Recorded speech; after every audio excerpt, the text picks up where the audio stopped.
사회복지 실천론 14주차 1차 시간입니다. 자, 이 사회복지 실천론 14주차 1차 시간, 우리가 지난 시간에 이 사회복지 실천의 통합적 개입 방법에서 먼저 이 뇌체계 모델에 대해서 우리가 살펴보았고, 그리고 이 뇌체계 모델은 말 그대로 체계가 4개가 있다는 거, 그거 제가 지난번에 말씀드렸죠. 그리고 이 생활 모델까지 우리가 살펴보았습니다. 물론 이제 앞선 우리가 그 내용에서 전체적으로 보았을 때는 이 지역사회 개입 모델에서 사회행동 모델까지 우리 지난 13주차 2차 시간에 우리가 살펴보았고요. 그래서 오늘은 지난 시간에 마지막 조금 남았던 이 해결 중심 모델을 보고 그 후에 우리가 이 사회복지 실천의 사정에 대해서 살펴보면은 이번 학기가 마무리가 될 것 같습니다. 물론 우리가 이 온라인 수업으로 아니라 이 대면 수업으로 계속 진행했더라면은 뒤에 조금 더 추가 자료를 좀 보려고 했는데 아마 시간이 그렇게 안 될 것 같고, 그래서 아무래도 우리가 대면 수업이 또 이렇게 체단하려고는 했지만 마지막 또 이렇게 한 주 반 정도, 그리고 우리 학교에서 자체에서도 뭐 코로나 확진자가 나왔기 때문에 그 전에 금요일 수업까지 합치면은 원래 계획했는 것보다 한 2주 정도 수업은 우리가 온라인으로 다시 이제 이렇게 하게 되었는데, 뭐 그래도 작년 가을에 비하면은 작년 1학기 2020학년도 1학기, 그러니까 여러분들이 1학년일 때 1학기 수업은 전면 우리가 온라인 수업으로만 진행되었고, 2학기 수업은 작년에는 아마 제가 이 사례관리론인가 그 수업을 할 때는 지금 거의 우리가 이번 학기 했던 요 정도로 수업을 했거든요. 그래서 아마 이번 학기도 특별히 대구에서 갑자기 코로나 확진자가 많이 나오면서 우리가 마지막 한 주 반 정도는 이렇게 지금 우리가 온라인으로 바뀌었지만 아마 다음 학기는 훨씬 더 이제 백신도 사람들이 많이 맞으니까 훨씬 더 좋아지지 않을까 싶습니다. 그래서 여러분들이 이제 다음 학기까지 하면은 대학생활의 절반이 끝나잖아요. 그래서 빨리 코로나가 좋아져야지만 이 MT라는 것도 갈 수 있고 축제도 할 수 있고 체육대회도 할 수 있으니까 빨리 그날이 왔으면 좋겠네요. 자, 그러면은 해결 중심 모델, 우리가 앞서 살펴봤던 이 사회복지 실천의 통합적 개입 방법에서 마지막인, 물론 더 많이 있습니다. 그 중에서 가장 우리가 대표적인 것 3가지만 제가 소개하는 거니까 여러분들이 그거 잘 보시면 되겠고요. 자, 해결 중심 모델은 일단 특징이 있습니다. 자, 이 이론은 첫째, 단기 치료의 대표적인 개입 방법이라는 걸 여러분들이 이해하시면 되겠죠. 그래서 좀 장기적인 문제의 심각성과 또 문제의 이 시간상 이런 여러 가지 맥락을 두고 장기 치료가 필요한 그러한 이제 서비스 프로그램이 필요한 경우가 우리 필드에서도 있고, 그리고 어찌 보면 일회성과 또 짧게 이루어지는 그러한 이제 치료 프로그램도 많이 있을 수 있잖아요. 클라이언트들의 이 특성과 클라이언트들의 이 성향에 따라서 우리가 많이 바뀔 수 있기 때문에 지금 이 해결 중심 모델은 앞서 제가 금방 말씀드린 대로 우리가 이 단기 치료, 이 장기가 아닌 단기 치료, 그래서 사회복지 프로그램의 통합적 개입 방법 모델 중에서 이 해결 중심 모델은 단기 치료의 대표적인 개입 방법이라는 거, 그 정도 일단 머릿속에 먼저 한번 인지해 놓으시고요. 그리고 내용 보시면 이제 클라이언트 지향적인 접근 방법으로서 클라이언트가 문제를 가장 잘 아는 전문가로 인정함과 동시에 문제 해결의 주체로 인정하는 것이 바로 뭐다? 해결 중심 모델이다, 이렇게 보는데, 결국 이건 뭐냐면은 클라이언트 지향적인 접근 방법은요, 여러분들 이미 우리 앞선 시간에 예전에 우리가 배웠던 역량 강화 모델, 임파워먼트 모델이라고 볼 수도 있겠죠. 이 역량 강화 모델하고 좀 흡사 비슷한 내용이 많이 있다 보시면 돼요. 이것은 클라이언트 지향적인 접근 방법이기 때문에 결국에는 지금 현재 욕구가 결핍되어서 그 욕구된 결핍을 스스로 해결할 수 있는 역량이 안 되어가지고 클라이언트로 지금 되었단 말이에요. 그럼에도 불구하고 그 자신에게 당면한 그 문제를 가장 잘 해결할 수 있는 전문가임과 동시에 그 문제를 가장 잘 이해하고 알 수 있는 전문가로 누구를 보냐면은 클라이언트 그 자신으로 보는 거예요. 이렇게 전제 조건을 달고 개입하는 것이 바로 해결 중심 모델의 가장 큰 핵심 요인입니다. 그래서 여러분들이 예전에 아마 이 내용은 실전 기술론을 또 배우시거나 하면은 좀 더 우리가 뭐 일반 필드에서 좀 더 우리가 구체적으로 볼 수 있을 것 같고요. 인행사 시간에 여러분 이미 수업을 배우셨잖아요. 그때 배웠던 내용들, 그리고 거기서 해결 중심 모델, 해결 중심과 관련된 그런 사례를 살펴보면은 이 부분은 충분히 같이 이해하실 수 있을 것 같아요. 그래서 여러분들 여기서는 일단은 이 해결 중심 모델에서는 클라이언트가 자기에게 발생한 문제를 가장 잘 아는 전문가로 인정해 준다는 거. 그래서 문제를 해결해야 되잖아요. 결핍된 욕구를. 그 문제를 해결하는 데 있어서 클라이언트는 그래서 수동적인 존재가 아니라 이 능동적이고 적극적으로 참여하는 문제의 해결의 주체의 존재로 그렇게 보고 있다는 거. 그렇게 보고 그렇게 개입하고 그렇게 인정한다는 것이 해결 중심 모델의 가장 큰 핵심이다. 이렇게 여러분들이 이해하시면 될 것 같습니다. 자, 그리고요. 이제 또 하나 보면은 맥칼프라는 사람은요. 해결 중심 이론의 문제 해결 과정에 있어서 이제 몇 가지 기본 과정을 제시하게 되는데, 물론 해결 중심 모델과 관련된 그 내용을 언급한 학자들 많이 있죠. 근데 이 맥칼프라는 사람이 가장 대표적인 이 핵심 인물이었습니다. 그래서 이 사람이 이 해결 중심 이론의 문제 해결 과정에 있어서 이러한 이제 특징을 제시하고 있습니다. 그래서 그 내용을 보시면요. 물론 우리 앞서 지금 제가 들어가 있는 부분, 이 부분을 좀 더 구체화시킨 내용들이 이제 밑에 이 내용들입니다. 그래서 보시면요. 자, 보세요. 클라이언트는 자신이 무엇을 원하고 삶에서 어떤 변화가 일어나기를 바라는지를 가장 잘 알고 있는 전문가라고 그랬어요. 자, 우리 앞서 이거 보세요. 클라이언트 지향적인 접근 방법이랬죠. 그리고 무엇보다도 클라이언트가 문제를 가장 잘 아는 전문가로 인정한다고 그랬잖아요. 그 말은 바로 뭐냐면은 이렇게 인정하는 모델이고 이러한 특징을 가지고 접근하니까 결국에는 클라이언트는 자신이 무엇을 원하고 삶에서 어떤 변화가 일어난지를 가장 잘 알고 있는 전문가로 우리가 인정해 주는 겁니다. 그래서 비록 지금은 이 사람은 우리가 시각적으로 보이는 데 있어서는 뭐랄까요, 문제에 직면해 있고 그 문제로 인해서 자신은 욕구가 결핍되었고 그 결핍된 욕구 때문에 자신은 클라이언트가 되었고, 그런데 거기서 벗어나려고 하니까 자기 스스로는 벗어날 수 있는 역량이 지금 안 되어 있는 상태이고, 그럼에도 불구하고 클라이언트를 뭘로 보냐면은 자신의 삶에서 어떤 변화가 일어나야지 자기가 클라이언트가 안 될 수 있는지, 즉 클라이언트에서 벗어날 수 있는지를 가장 잘 알고 있고, 그러기 위해서는 무엇이 필요한지도 가장 잘 알고 있는 사람이 누구다? 클라이언트 자신이다라는 거. 그것이 바로 이 해결 중심 모델에 있어서 맥카프는 그러한 기본 가정을 전제 조건을 하고 있다는 거. 여러분들이 그렇게 보시면은 뭐 충분히 이해되시겠죠? 그렇게 봐주시면 될 것 같고요. 그리고요, 자, 해결 중심 이 모델 이론은요, 이것을 활용하는 사회복지사는 자, 클라이언트를 변화시키는 전문가가 아니라 그랬어요. 클라이언트의 변화에 도움을 주는 자문가 역할을 한다고 그랬어요. 왜? 클라이언트가 주체라고 그랬잖아요. 자, 위에 그런 부분 보세요. 클라이언트 자신이 바로 문제 해결의 주체로 인정해 준다 했기 때문에 전문가가, 즉 사회복지사나 상담가나 임상심리사 등 이 전문가가 클라이언트를 변화시키는 전문가라고 본다면은 이거는 클라이언트를 수동적인 존재로 바꾸겠죠. 하지만 여기서는 반대예요. 해결 중심 모델에서는 즉 이 역량 강한 모델, 인파워먼트 모델하고 거의 일맥상통하죠, 이 부분은요. 그래서 이 해결 중심 모델은 클라이언트 자신이 전문가이기 때문에 클라이언트는 여기서 주체적인 존재입니다. 그래서 수동적인 존재가 아니라 능동적인 존재로 자기 문제를 자신이 스스로 할 수 있는 존재이죠. 그렇기 때문에 이 워커, 즉 사회복지사를 비롯한 전문가들은 바로 이 자문가 역할 또는 지지자 역할을 하는 그러한 이제 형태이다. 이렇게 여러분들이 봐주시면 될 것 같습니다. 자, 그렇게 인정해 주시고요. 자, 그리고 이제 마지막 두 번 하나 더 보시면요. 자, 이 해결 중심 모델 이론은요, 클라이언트의 잠재적인 변화 욕구를 인정하고 그것을 중요시 여긴다고 그랬어요. 자, 클라이언트의 잠재적인 변화 욕구라는 게 바로 뭐냐면은 이 클라이언트가 비록 지금 이 사람은 결핍된 욕구로 인해서 많은 어려움에 당면했지만 이 사람이 스스로 뭐예요? 역량을 강화시켜주고 이 사람을 지지해 줌으로 인해서, 옹호해 줌으로 인해서 이 사람이 역량이 자라겠죠.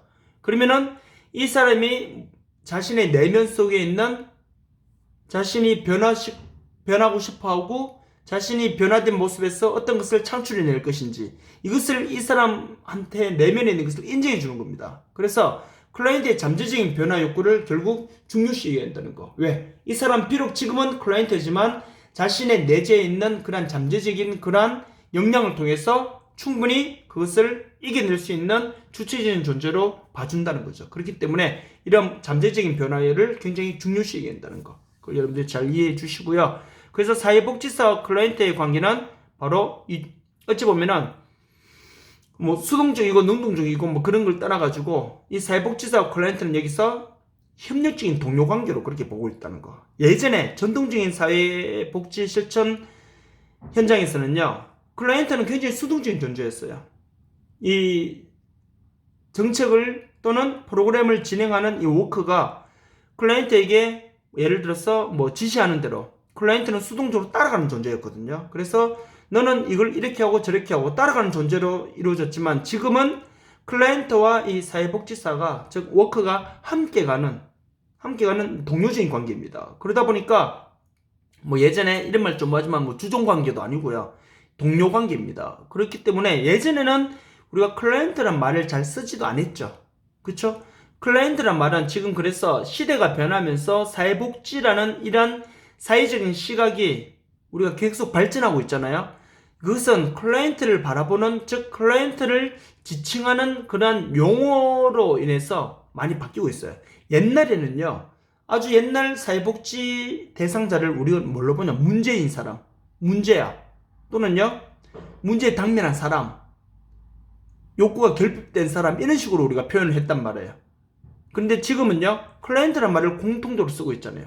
근데 제가 말씀드렸지만 수도권 지역에서는요 클라이언트란 말을 우리가 TV 드라마나 이런 데 보더라도 예를 들어서 뭐 정권사에 다니시는 분들도 뭐라 그래요? 자기 고객한테 클라이언트를 만난다 그러잖아요. 그래서 사회복지 분야에서 이 클라이언트란 말을 씀으로 인해서 그 말 클라이언트라는 용어도 어려움에 처해 있는 사람, 이런 식으로 우리가 또 많이 낙인되는 영향이 있단 말이에요. 그래서 수도권 쪽에서는 지금 이 클라이언트를 사회복지 대상자들을 우리가 지칭할 때 고객이라는 용어를 굉장히 많이 지금 쓰고 있거든요. 그래서 아마 이 지방까지 서서히 이렇게, 왜냐하면은 논문에서 이미 그렇게 사용하고 있어요.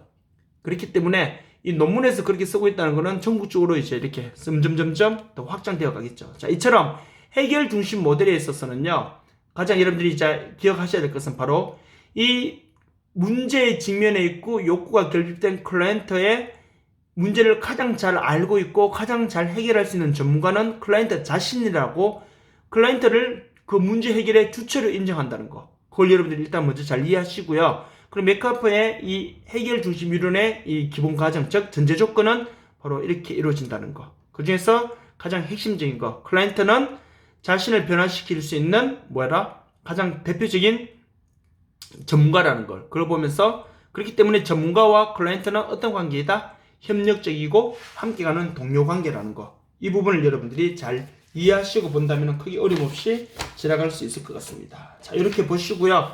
자, 그래서 여기까지가 우리가 처음 살펴보았던 사회복지 실천 모델에서 소개했던 이제 전통적 개입 방법에서 개별 개입 모델, 우리가 앞에서 한 6가지를 했었죠. 뭐 심리사회 모델도 있었고, 행동주의 모델과 뭐 생태체계 모델, 그 위기 개입 모델, 그리고 많이 했던 역량 강화 모델, 인파워먼트 모델이라고도 할 수 있죠. 뭐 이런 이제 6가지를 우리가 한번 살펴보았고요. 그리고 집단 개입 모델에서는 아마 원래는 사회적 목표 모델과 치료적 모델, 뭐 상호작용적 모델이 있는데, 이 모델들은 뭐 범위의 개입의 문제이기 때문에 개별 개입 모델과 이 개입하는 범위의 크게 차이가, 개입하는 범위의 문제이기 때문에 용어적으로나 뭐 이렇게 이론적으로 큰 차이가 없기 때문에 그냥 개념적으로만 보시면 된다 했고요. 그리고 지역사회 개입 모델에서는 여러분들이 우리가 지역사회 복지를 이미 배우셨고, 그리고 뭐 아직 배우지 않은 학생과 그리고 탁학생들 같은 경우는 로스만의 3가지 모델, 뭐 지금 이제 또 잘 알아놓으시고 나중에 지역사회 복지를 배우시면은 훨씬 더 또 기본 개념을 알고 들어가니까 충분히 이해하실 수 있겠죠. 거기서 지역사회 개발 모델, 즉 주민이 주축이 돼야 한다는 거. 그리고 사회계획 모델, 합리성을 강조하기 때문에, 효율성을 강조해야 되기 때문에 이 전문가의 기술, 거기서 요즘 이제 최근에는 플러스 알파로 이 도덕성이 함께 요구되는 모델이라는 거 꼭 기억하시고, 사회행동 모델은 바로 법이 정한 그 테두리 안에서 어찌 보면은 이 불평등, 이 권력과 자원의 어찌 보면은 이 배분이 불평등하게 이루어져 있기 때문에 재분배를 통한, 근데 그 재분배를 통해서는 정치적인 이슈화를 만들 수도 있고 또는 행동을 취해야 되잖아요. 그 행동은 1인 시위가 될 수도 있고 서명운동이 될 수도 있고 시위도 될 수 있고, 그렇지만 이러한 것들은 법적인 그런 테두리 안에서, 법이 허용하는 범위 안에서만 이루어져야 한다는 거, 그 개념이 여러분들이 잘 이해하시면 크게 어려움은 없을 것 같고요. 그리고 우리가 마지막에 추가로 더 살펴봤던 것이 사회복지 프로그램의 이 통합적 개입 방법, 내체계 모델과 생활 모델, 그리고 해결 중심 모델, 이 정도로 여러분들이 이해하시면 이 부분에 있어서는 크게 어려움 없이 지나갈 수 있을 것 같습니다. 자, 이렇게 그래서 여러분들도 한 챕터가 끝날 때마다 자신이 이 수업 자료, 물론 제가 지금 보는 거랑 여러분들 이렇게 올려놓은 거랑 거의 똑같거든요. 물론 이제 중간에 갈로 넣기 해놓은 거 있죠. 그 부분만 제가 갈로 넣기를 넣었지 다른 내용들은 다 똑같단 말이에요. 그래서 한 챕터 끝날 때마다, 특히 시험 공부할 때도 마찬가지겠지만, 한 챕터 끝날 때 이제 번호가 있잖아요. 예를 들어서 사회복지 실천 모델의 개입 방법, 그리고 나서 이제 작은 일을 해서 개별 개입 모델, 갈로 1번 심리사회 모델, 이런 식으로 이제 목차가 있잖아요. 그걸 여러분들이 보면서 전체적으로 수업대로 내용을 한번 상기하면서 이 부분에서는, 이 챕터에서는 어느 부분이 중요하고 이렇게 머릿속으로 한번 정리를 하시고 넘어가면은 시험 공부하시거나 다음 이제 또 이와 다른 과목 공부할 때도 어차피 실전 기술론 공부하시면 이 비슷한 내용들이 들었던 용어들이 많이 나오거든요. 그렇기 때문에 여러분들이 그런 맥락에서 보시면은 훨씬 공부하시는데 도움이 될 것 같습니다. 자, 이렇게 보시면 될 것 같고요. 자, 다음은 이제 마지막, 여러분들 제가 올려놓았던 마지막 수업 자료, 사회복지 실천의 사정에 대해서 살펴보도록 하겠습니다. 자, 사회복지 실천의 사정에 대해서는요, 잠시만요.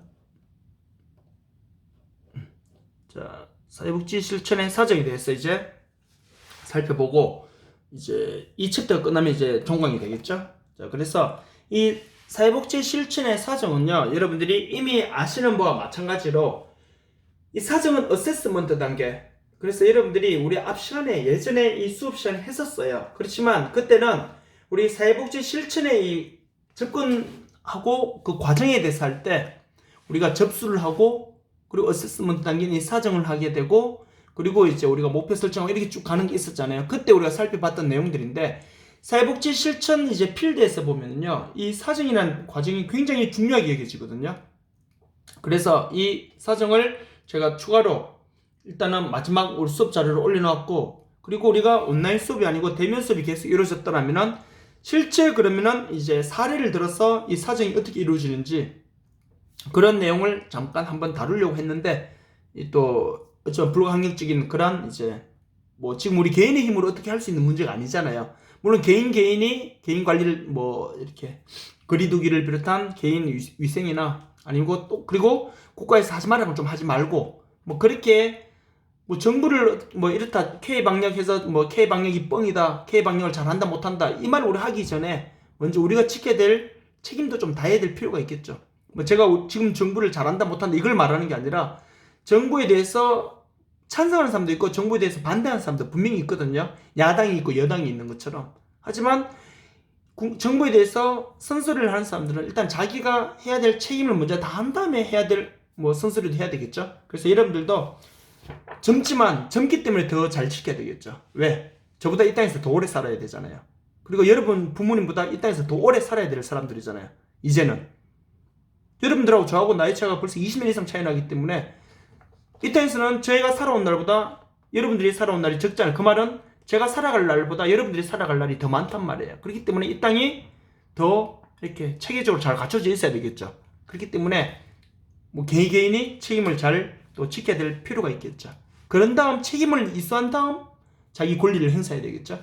자, 그처럼요, 이 사회복지 실천에 있어서 이 사정이라는 것도 이 전문가들이, 사회복지사나 아니면 상담가를 비롯한 전문가들이 클라이언트에 대한 전반적인 사정, 즉 우리 중간고사에서 제가 시험 문제도 냈는 것처럼 사정은 접수 단계가 끝나고 사정 단계가 있잖아요. 하지만 그 사정 단계가 끝났다고 클라이언트에 대한 이 사정이 끝나는 게 아니라고 그랬죠.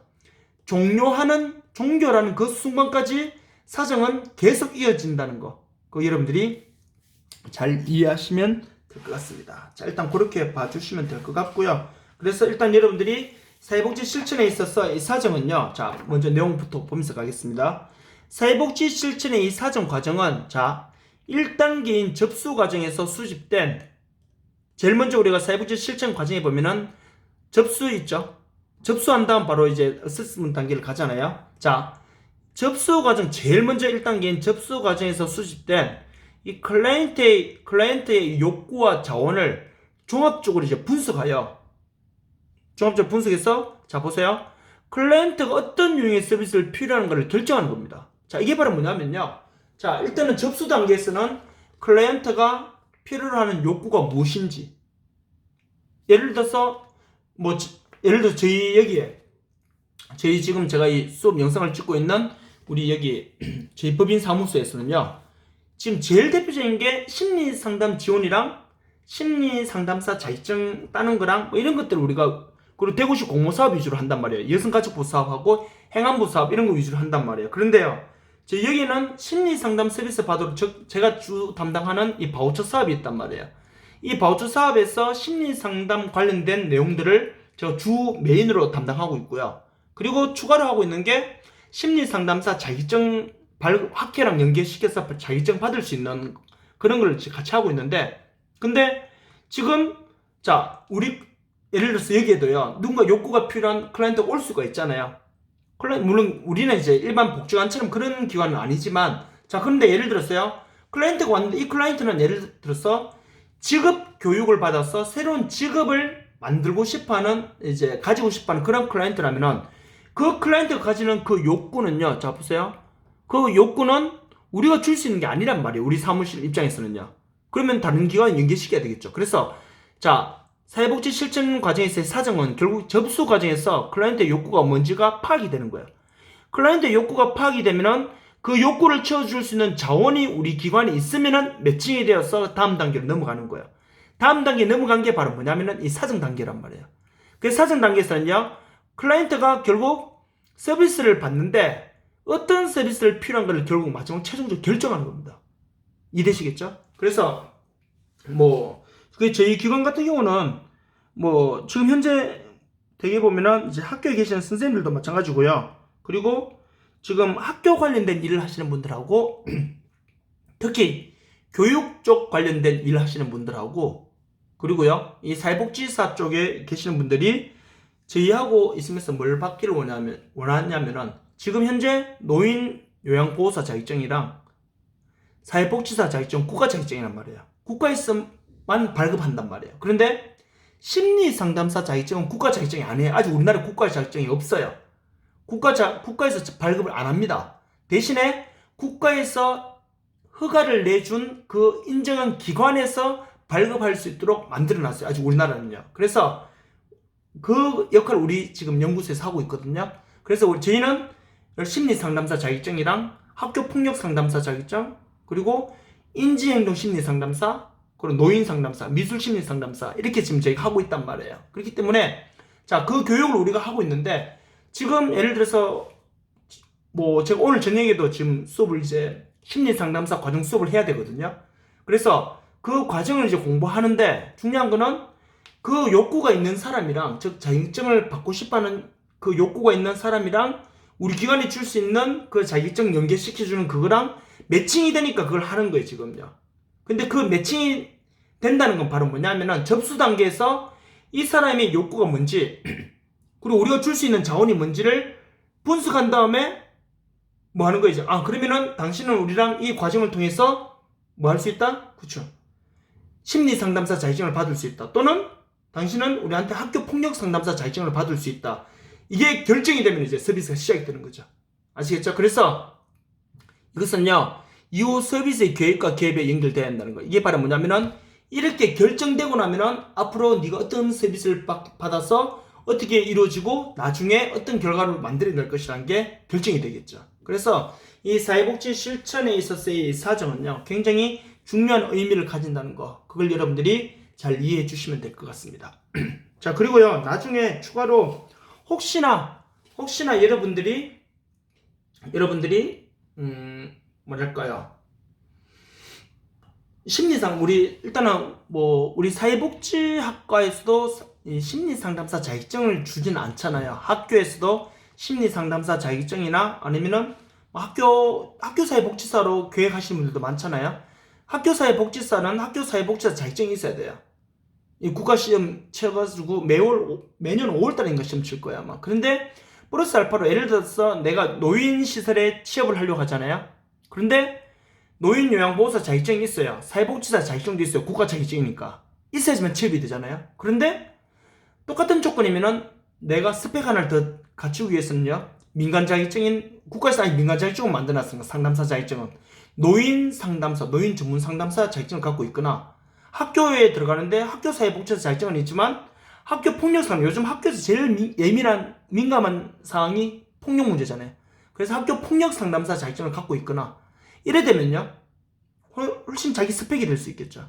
그리고 예를 들어서 치매센터나 요즘 왜 여러분들 보시면요, 대구에서 요즘 굉장히 붐을 일으켜가지고 다른 지역까지 벤치마킹하고 있는 거, 바로 무슨 요즘 버스 많이 뭐랄까 봉고버스 많이 다니는 거 보셨어요? 한 번씩 이제 눈여겨 한번 보세요. 어르신들 대상으로 경증 치매 어르신들 대상으로 하는 기억학교라는 이름을 단 게 많아요. 뭐 실로암 기억학교도 있고 로뎀 기억학교도 있고, 대구에서 이거 만든 다음 전국으로 지금 벤치마킹해서 굉장히 붐을 일으키고 있거든요.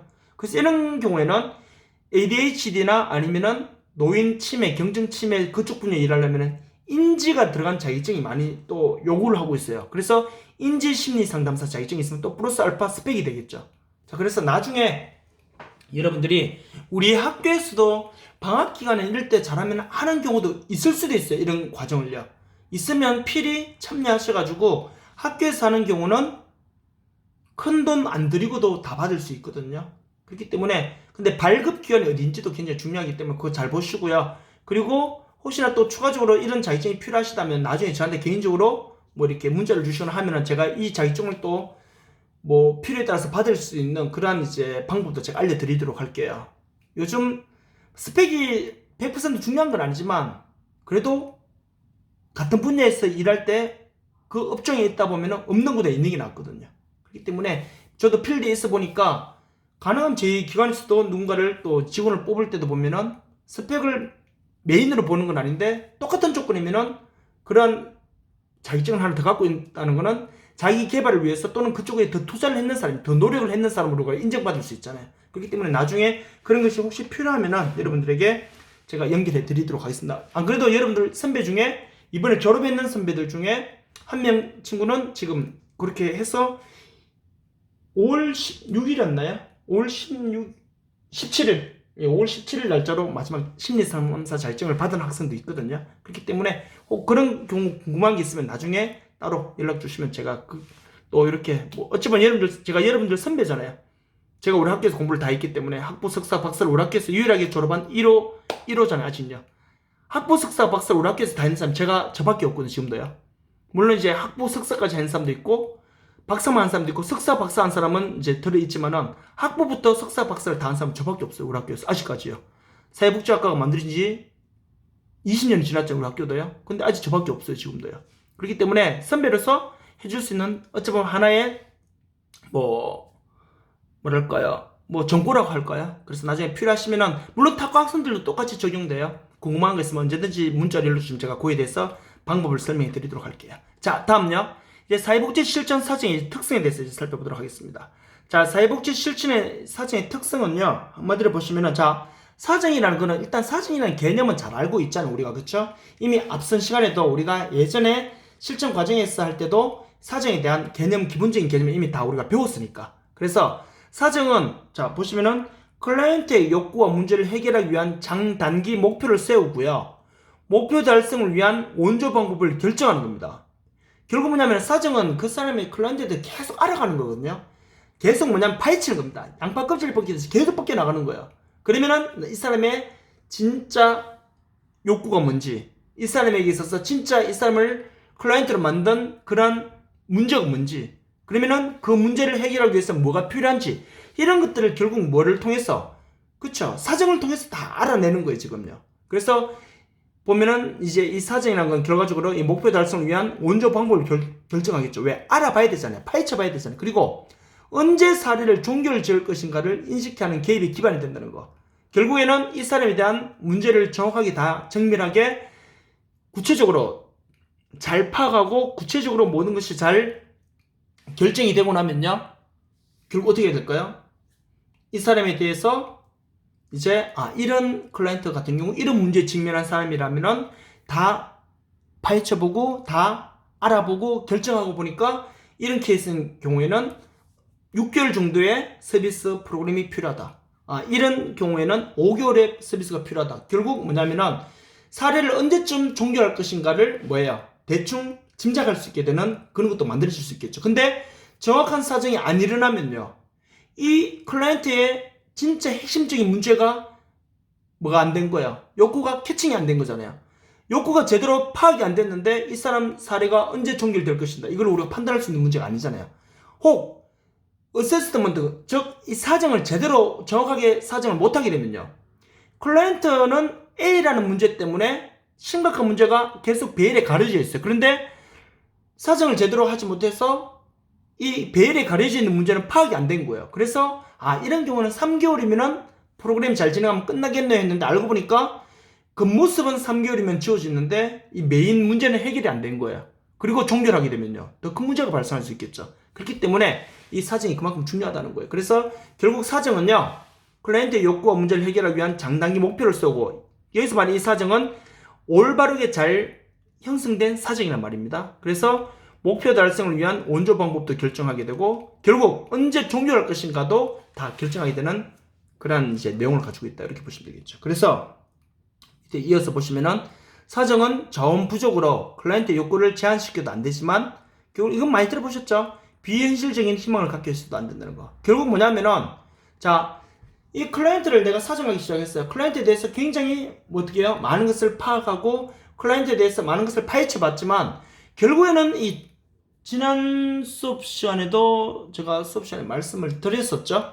이 희소성의 문제가 있단 말이에요. 이 사회복지 사회적 자원은요, 사회복지뿐만 아니라 교육 분야도 마찬가지고 경제 분야도 마찬가지고 심지어 국방부 국방 쪽도 마찬가지겠죠. 이 자원은 항상 한정되어 있단 말이에요. 그렇기 때문에 이 한정된 자원으로 최대한 어떻게 해야 될까요? 잘 써야 되겠죠, 그 돈을요. 그렇기 때문에 결국 뭐냐면은 이 클라이언트의 문제를 해결하는 데 있어서 자원이 부족하다는 이유 때문에 클라이언트의 그 욕구를 제한시켜도 안 돼요. 왜요? 제한시키면 어떻게 될까요? 그렇죠. 클라이언트 문제가 해결이 안 되겠죠. 계속 골골골골 남아있겠죠. 그리고요, 클라이언트에게 비현실적인 희망을 갖게 해서도 안 된다는 거. 결국 사회복지 이 전문가들이 주는 이 프로그램이 만병통치약이 아니거든요. 제가 말씀드렸듯이 사회복지사는 클라이언트에게 만병통치약을 처방하는 게 아니에요. 사회복지는요, 모든 사람을 부자로 만드는 게 아니에요. 결국에는 현재 당면한 그 문제 때문에 클라이언트가 되었다면 그 문제를 해결할 수 있는 역량이 그 클라이언트에게 있다고 보는 거예요. 그래서 우리는 마중물만 부어주면 되는 역할이에요. 그렇기 때문에 우리가 무제한적인 자원을 투입할 수가 없다는 겁니다. 그래서 우리가 이 클라이언트를 직업이 필요한 클라이언트에게 직업 연계 교육을 하면서도 이 직업을 통해서 당신은 엄청난 엄청난 소득을 올릴 수 있다. 상위 10%의 소득을 올릴 수 있는 사람이다. 이렇게 비현실적으로 이렇게 줘서는 안 되겠죠. 그렇기 때문에 이 사정은요, 우리에게 있어서 가장 현실적으로 그렇게 이제 우리가 개입을 해야 되겠죠. 그래서 그럼 이렇게 물어볼 수도 있겠죠. 그럼 자원이 부족한데 그 욕구를 제한 안 시키고 어떻게 해야 될까요? 좀 그런 생각이 들지 않나요? 자원이 부족하다고 해서 욕구를 제한시키면 안 된다 했어요. 그러면요, 그럼 자원이 부족한데 욕구를 제한 안 시키면 그 문제는 어떻게 해야 됩니까? 그렇기 때문에 이럴 때는 우리가 뭐라고 그래요? 좀 비겁한 말이지만 그래서 우리는 윤리적 딜레마에 빠지는 거예요. 자원 부족하기 때문에, 자원의 희소성의 원칙이기 때문에 이 클라이언트에게 줄 수 있는 자원은 예를 들어서 100만 원밖에 없는데, 이 클라이언트의 욕구를 어떻게 해요? 이 클라이언트 욕구는 예를 들어서 150만 원이라고 가정해 볼게요. 그러면요, 이 100만 원으로 150만 원 욕구를 다 채워줄 수는 없잖아요. 그러면요, 클라이언트 욕구를 꺾어야 되잖아요. 꺾게 되면 제한시켜야 되죠. 제한시키면은, 근데 중요한 건요, 제한시켜서는 안 된다 했잖아요, 지금요. 그렇기 때문에 우리 윤리적인 딜레마에 빠진다, 이렇게 비겁하게 말하고 빠지는 경우가 많은데, 이럴 때는요, 뭐냐면은, 클라이언트 욕구를 제한시킨다는 거는 뭐냐면은, 우리가 받아들일 수 있는 수준에서의 가장 미니멈 수준까지 더 이하는 내려가면 안 된다, 이 말입니다. 예를 들어서 클라이언트에게 욕구를, 만약에 클라이언트 A라는 클라이언트에게 지원해 줄 수 있는 자원이 예를 들어서 100만 원밖에 없는데, 근데 A라는 클라이언트는 150만 원을 가정해 볼게요. 그러면요, 이 A라는 클라이언트에게 있어서 이 150만 원이 미니멈 수준인지 맥시멈인지 아니면 에버리지 평균인지 그걸 우리가 잘 판단해가지고 전문가적 입장에서 이 마중물을 적절하게 부어줘야 되겠죠. 클라이언트들은 항상은요, 다 그런 건 아니겠지만 좀 과장되게 요구한단 말이에요. 그렇기 때문에 이 욕구를 제한시킨다는 거는 미니멈 수준 밑으로까지 떨어뜨려서 안전망 밖으로까지 떨어뜨려서는 안 된다 이 말이지, 클라이언트가 요구하는 걸 다 무조건 꺾어서는 안 된다 이 말은 아니라는 거죠. 그런 맥락에서 여러분들 좀 이해하시면서 보시면 될 것 같습니다. 자, 그렇게 보시고요. 자, 그래서 이 사정이 가지고 있는 특성에 대해서 살펴보시면요. 먼저 사정이 가지고 있는 특성에 대해서는요. 먼저 첫 번째, 클라이언트의 욕구에 기반된 사정. 당연하죠. 욕구가 결핍되어서 왔는데 그 욕구에 기반된 사정이 안 이루어지면요, 클라이언트의 문제는 해결이 안 되겠죠. 일단 그렇게 여러분들이 이해하시면 될 것 같고요. 두 번째, 클라이언트의 욕구의 일부가 아닌 전 영역의 욕구에 관심을 두는 총체적 포괄적 사정이 필요하다. 한마디로 말해서 이거죠. 클라이언트는요, 당장 자기 눈앞에 펼쳐진 그것만 보는 거예요. 그것밖에 사실 안 보여요, 지금요. 그런데 워크는 그거보다 더 넓게 봐야 된다는 거죠. 이해되시겠어요? 그래서 클라이언트는요, 지금 배가 고프면 당장 빵만 보인단 말이야. 빵을 당장 얻을 것만 눈에 들어온단 말이야. 하지만 클라이언트 입장에서는 클라이언트는 그렇게 본다면은 워크는요, 저 사람이 배고프나 빵 이렇게만 볼 게 아니라 빵도 보아야 되지만 앞으로 이 사람이 그런 빵을 스스로 해결할 수 있는 방법은 뭐가 있을지도 같이 봐야 한다는 거죠. 그래서 클라이언트의 결핍된 욕구가 일부가 눈에 들어온다는 건 뭐냐면 지금 딱 당면한 그 문제, 클라이언트에 딱 드러나 있는 그 수면 위로 드러나 있는 그 문제만 볼 게 아니라 수면 밑에 있는 빙산에 어마어마하게 숨어져 있는 밑에 숨어 있는 거, 그것을 같이 볼 수 있는 그런 것도 필요하다는 거죠. 그래서 당장 배고파하는 사람에게 빵을 줘야 되겠죠. 당장 배고파하는 사람에게 데려가서 바로 교육부터 시키면 안 되잖아요. 빵을 주면서 뭐예요? 이 사람에게 구체적으로 장기적으로 무엇이 더 필요한지 그걸 또 이렇게 연계시켜 주는 거. 예를 들어서 근데 직업 교육을 받아서 스스로 일해서 빵을 해결할 수 있는 상황이 안 되는 사람도 있죠. 예를 들어서 뭐 중증 장애인이나 아니면 연세가 많으신 어르신들 이런 분들 같은 경우, 그때는 직업 교육이 아니라 국가 공적 자금이랑 연계시켜주는 프로그램도 있어야 되겠죠. 그렇기 때문에 이렇게 클라이언트에게 드러난 일부 문제가 아닌 전체적인 포괄적인 사정이 그래서 필요하다는 거 꼭 잘 기억하시고요. 그리고 클라이언트의 욕구를 이해하기 위해서는 다양한 분야의 전문가들의 저건 뭐냐면 의사 선생님도 포함될 수 있겠죠. 그리고 사회복지사도 포함될 수 있겠고, 어느 치료사, 그리고 또 요즘 임상심리사, 청소년 상담사 다 국가 자격증 가진 사람들이죠. 이런 사람들의 이런 어찌 보면은 이 다양한 분야의 사람들이 한 분야의 사람뿐만 아니라 다양한 분야의 사람들이 함께 참여하는 그러한 것들이 굉장히 필요하겠죠. 흔히 요즘 많이 제가 들어가 있는 이거 신조어로 요즘 많이 쓰더라고요. 인터디스플레리란가 이렇게 보면은요, 이 인터디스플레리는요 다른 말로 하면 뭐냐면 둘 이상의 학문이에요. 그게 다 학문에 보시면 되겠죠. 다 학제 간의, 다 학문 간의 합의입니다. 그걸 나중에 책 한번 읽어보세요. 박선영 교수님이 제 박사과정 때 실전 세미나 수업 들을 때 꼭 읽으라고 해서 읽었던 책인데 통섭이라는 책이 있어요. 통섭. 학문 간의 통합이에요. 그런 것들도 요즘 굉장히 많이 하거든. 그래서 사정은 바로 클라이언트 요구를 잘 이해하기 위해서는 한 분야의 전문가도 중요하지만 다양한 분야의 전문가들이 함께하는 둘 이상의 학문을 이제 이렇게 인정하는 인터디스플레리, 이 내용을 여러분들이 잘 좀 한번 또 생각해 보실 필요가 있겠죠. 그리고 클라이언트는 자신의 욕구를 사정하는데 전적으로 해야 될까요? 이건 제가 왜 관련해놨는지 모르겠네요. 별로 중요하지도 않은 것 같은데, 클라이언트는 자신의 욕구를 이제 사정하는데 전적으로 참여해야 돼요. 참여하고 자기 결정을 최대한 유지해야 한다는 거. 임파워먼트죠. 자기 결정권. 그래서 결국 클라이언트를 뭐 한다는 거예요? 사정은요. 그렇죠. 수동적으로 보지 말라는 거죠. 능동적인 존재로 인정해 주자는 거죠. 그래서 자기 자신의 욕구를 사정하는데 자기가 전적으로 참여도 해야 되고요. 그리고 마지막 결정은요, 자기가 해야 됩니다. 자기 결정권을 심어줄 수 있는 임파워먼트도 해줘야 되겠죠. 그렇게 여러분들 잘 보시면 되겠고요. 그리고 사정에 대한 내용은 문서 형태로 남게 되고, 기관에 가보시면요 다 문서로 다 남겨 있거든요. 특히 요즘에는요 일반 문서뿐만 아니라 전자문서로도 다 남아져 있죠. 근데 전자문서는 좀 위험할 수 있잖아요. 바이러스가 먹어버리거나 이래 되면. 그래서 저희 연구소에서도 보면은 외장 하드가 몇 개나 있거든요. 뭐 예전에는 외장 하드가 용량이 작아서 요즘 다 뭐 1테라, 뭐 테라도 엄청나게 큰 외장 하드가 많잖아요. 그래서 저희 같은 경우도 컴퓨터에서 수시로 외장 하드 다 옮겨 놓거든요. 이 컴퓨터가 언제 좀비가 될지도 모르잖아요. 그래서 그것처럼 요즘에는 사정에 대한 문서와 또는 뭐 이렇게 전자문서 이런 것들을 많이 남게 되고요. 결국 사정은 계획과 계획 수립과 계획을 이끄는 하나의 산물이 된다는 거. 자, 이런 내용들이 전반적으로 봤을 때 사정이 가지고 있는 어쩌면 하나의 또 큰 특성인데, 가장 대표적인 내용 한 5가지만 제가 적어 놓았고요. 또 구체적인 내용들은 또 앞으로 살펴보시면 될 것 같습니다. 자, 여기까지고요. 자, 이제 14주차 2차 시간 마지막 수업은요. 사정 영역은 이제 다음 시간에 아니구나. 맞구나. 14주차 2차 시간에 이제 사정 영역에 대해서 마지막 수업 시간 하도록 하겠습니다. 자, 수고하셨고요. 2차 시간에 뵙도록 하겠습니다.